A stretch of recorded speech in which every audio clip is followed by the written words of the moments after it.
The Lord said to Moses, say to the Israelites, when a man or woman wrongs another in any way, and so is unfaithful to the Lord, that person is guilty and must confess the sin he has committed. He must make full restitution for his wrong. Add one fifth to it and give it all to the persons he has wronged. But if that person has no close relative to whom restitution can be made for the wrong, the restitution belongs to the Lord and must be given to the priest, along with the ram with which atonement is made for him. All the sacred contributions the Israelites bring to a priest will belong to him. Each man's sacred gifts are his own, but what he gives to the priest will belong to the priest.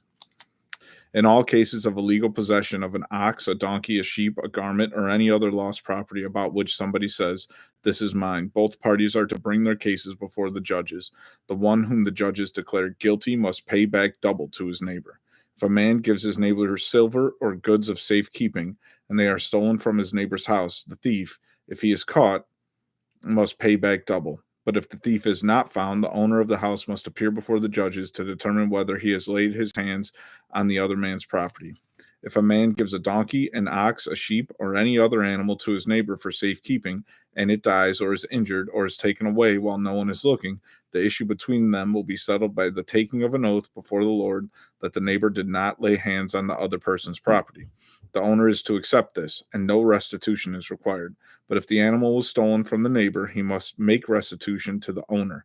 If it was torn to pieces by a wild animal, he shall bring in the remains as evidence, and he will not be required to pay for the torn animal. If a man borrows an animal from his neighbor and it is injured or dies while the owner is not present, he must make restitution. But if the owner is with the animal, the borrower will not have to pay. If the animal was hired, the money paid for the hire covers the loss. If a man seduces a virgin who is not pledged to be married and sleeps with her, he must pay the bride price, and she shall be his wife. If her father absolutely refuses to give her to him, he must still pay the bride price for virgins. If a man uncovers a pit or digs one and fall If a man uncovers a pit or digs one and fails to cover it, and an ox or a donkey falls into it, the owner of the pit must pay for the loss. He must pay its owner, and the dead animal will be his. If a fire breaks out and spreads into thorn bushes so that it burns shocks of grain, standing grain, or the whole field, the one who started the fire must make restitution. If a man grazes his livestock in a field or vineyard and lets them stray and they graze in another man's field, he must make restitution from the best of his own field or vineyard. If a bull gores a man or a woman to death, the bull must be stoned to death, and its meat must not be eaten, but the owner of the bull will not be held responsible. If, however, the bull has had the habit of goring and the owner has been warned but has not kept it penned up and it kills a man or a woman, the bull must be stoned and the owner also must be put to death. However, if payment is demanded for him, he may redeem his life by paying whatever is demanded. This law also applies if the bull gores a son or daughter. If the bull gores a male or female slave, the owner must pay 30 shekels of silver to the master of the slave, and the bull must be stoned. If a man's bull injures the bull of another and it dies, they are to sell the live one and divide both the money and the dead animal equally. However, if it was known that the bull had the habit of goring, yet the owner did not keep it penned up, the owner must pay animal for animal, and the dead animal will be his. Anyone who takes the life of someone's animal must make restitution, life for life. When you build a new house, make a parapet around your roof so that you may not bring the guilt of bloodshed on your house if someone falls from the roof. Do not take advantage of a hired man who is poor and needy, whether he is a brother Israelite or an alien living in one of your towns. Pay him his wages each day before sunset, because he is poor and is counting on it. Otherwise, he may cry to the Lord against you, and you will be guilty of sin. Your male and female slaves are to come from the nations around you.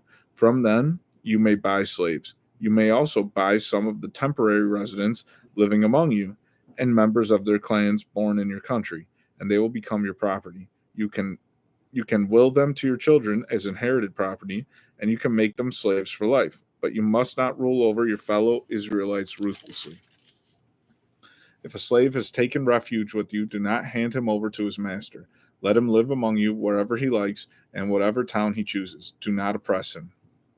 If a fellow Hebrew, a man or a woman, sells himself to you and serves you 6 years, in the seventh year you must let him go free. And when you release him, do not send him away empty handed. Supply him liberally from your flock, your threshing floor, and your winepress. Give to him as the Lord your God has blessed you. Remember that you were slaves in Egypt, and the Lord your God redeemed you. This is why I gave you this command today.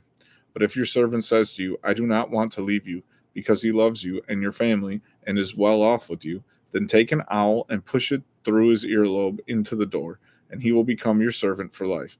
Do the same for your maidservant. Do not consider it a hardship to set your servant free, because his service to you these 6 years has been worth twice as much as that of a hired hand, and the Lord your God will bless you in everything you do. These are the laws you are to set before them. If you buy a Hebrew servant, he is to serve you for 6 years, but in the seventh year he shall go free, without paying anything. If he comes alone, he is to go free alone. But if he has a wife when he comes, she is to go with him. If his master gives him a wife and she bears him sons or daughters, the woman and her children shall belong to her master, and only the man shall go free. But if the servant declares, I love my master and my wife and children, and do not want to go free, then his master must take him before the judges. He shall take him to the door or the doorpost and pierce his ear with an awl. Then he will be his servant for life. If a man sells his daughter as a servant, she is not to go free as men's servants do. If she does not please the master who has selected her for himself, he must let her be redeemed. He has no right to sell her to foreigners, because he has broken faith with her. If he selects for his son, he must grant her the rights of a daughter. If he marries another woman, he must not deprive the first one of her food, clothing, and marital rights. If he does not provide her with these three things, she is to go free without any payment of money.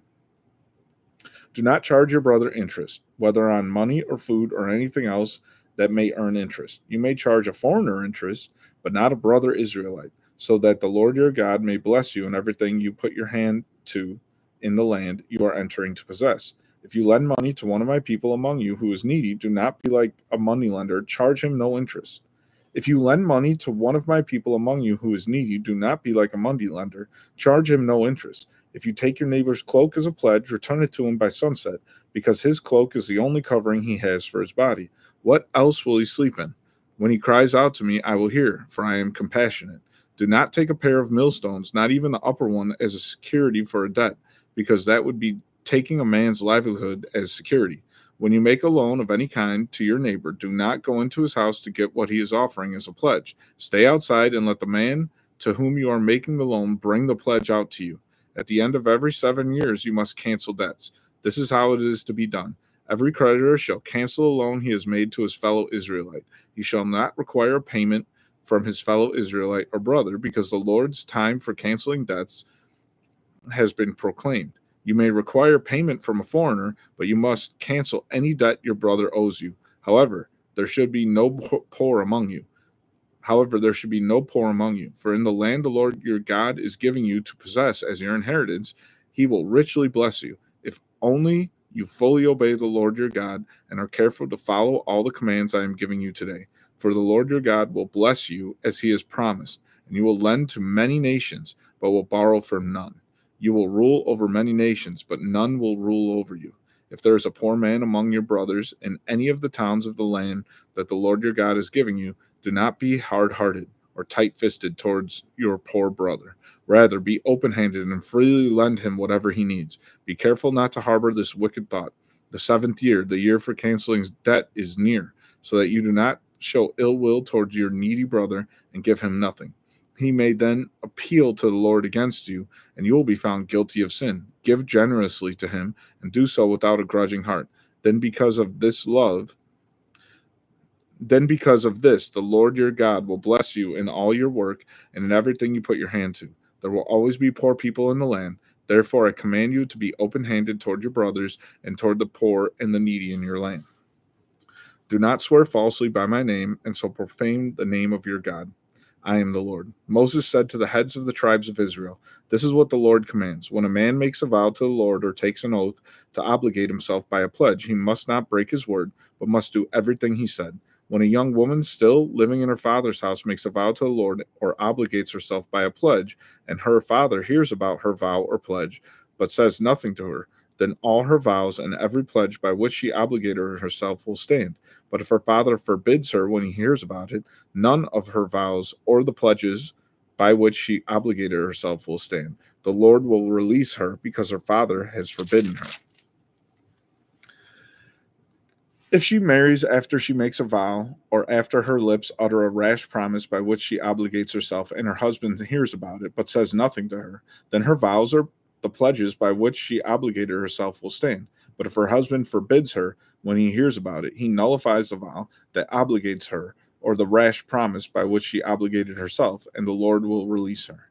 Any vow or obligation taken by a widow or divorced woman will be binding on her. If a woman living with her husband makes a vow or obligates herself by a pledge under oath, and her husband hears about it but says nothing to her and does not forbid her, then all her vows or the pledges by which she obligated herself will stand. But if her husband nullifies them when he hears about them, then none of the vows or pledges that came from her lips will stand. Her husband has nullified them, and the Lord will release her.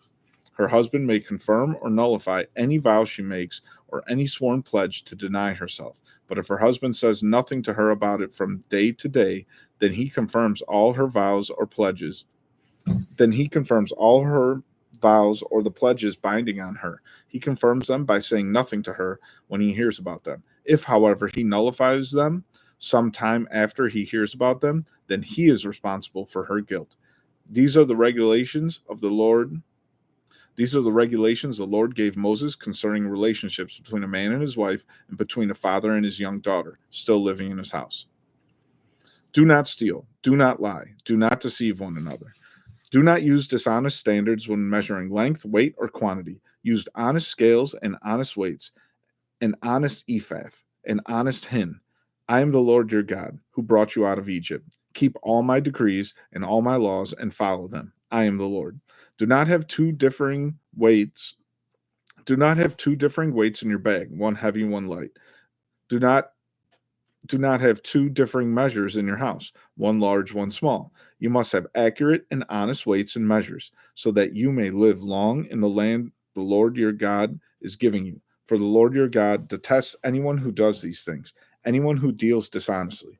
If a man has two wives, and he loves one but not the other, and both bear him sons, but the firstborn is the son of the wife he does not love, when he wills his property to his sons, he must not give the rights of the firstborn to the son of the wife he loves in preference to his actual firstborn, the son of the wife he does not love. He must acknowledge the son of his unloved wife as the firstborn by giving him a double share of all he has. That son is the first sign of his father's strength. The right of the firstborn belongs to him.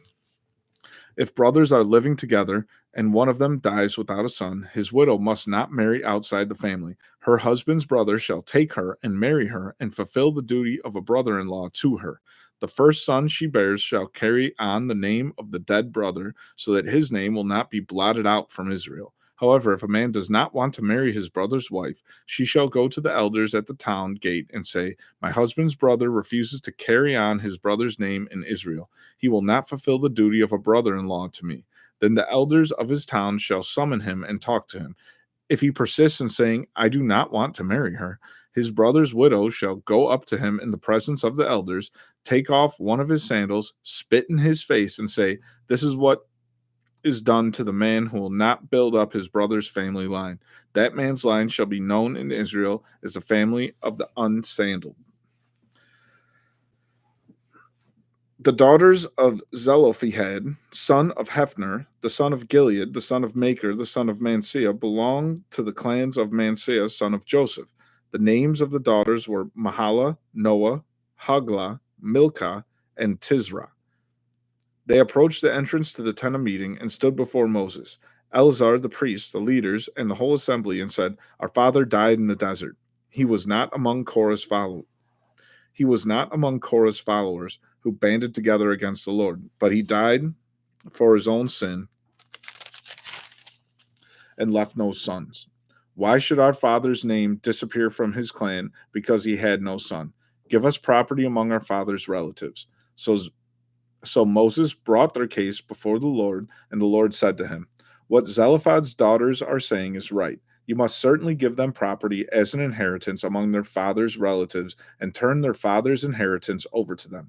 Say to the Israelites, if a man dies and leaves no son, turn his inheritance over to his daughter. If he has no daughter, give his inheritance to his brothers. If he has no brothers, give his inheritance to his father's brothers. If his father had no brothers, give his inheritance to the nearest relative in his clan, that he may possess it. This is to be a legal requirement for the Israelites, as the Lord commanded Moses. The family heads of the clan of Gilead, son of Machir, the son of Manasseh, who were from the clans of the descendants of Joseph, came and spoke before Moses and the leaders, the heads of the Israelite families. They said, when the Lord commanded my Lord to give the land as an inheritance to the Israelites by lot, he ordered you to give the inheritance of our brother Zelophehad to his daughters. Now suppose they marry men from other Israelite tribes. Then their inheritance will be taken from our ancestral inheritance and added to that of the tribe they marry into. And so part of the inheritance allotted to us will be taken away. When the year of Jubilee for the Israelites come, their inheritance will be added to that of the tribe into which they marry, and their property will be taken from the tribal inheritance of our forefathers. Then, at the Lord's command, Moses gave this order to the Israelites. What the tribe of the descendants of Joseph is saying is right. This is what the Lord commands for Zelophehad's daughter. They may marry anyone they please as long as they marry within the tribal clan of their father. No inheritance in Israel is to pass from tribe to tribe. For every Israelite shall keep the tribal land inherited from his forefathers. Every daughter who inherits land in any Israelite tribe must marry someone in her father's tribal clan, so that every Israelite will possess the inheritance of his fathers. No inheritance may pass from tribe to tribe, for each Israelite tribe is to keep the land that it inherits. So Zelophehad's daughter did as the Lord commanded Moses. Zelophehad's daughters, Mahlah, Tisra, Hoglah, Milcah, and Noah, married their cousins on their father's side. They married within the clans of the descendants of Manasseh, son of Joseph, and their inheritance remained in their father's clan and tribe. These are the commands and regulations the Lord gave through Moses to the Israelites on the plains of Moab by the Jordan across from Jericho.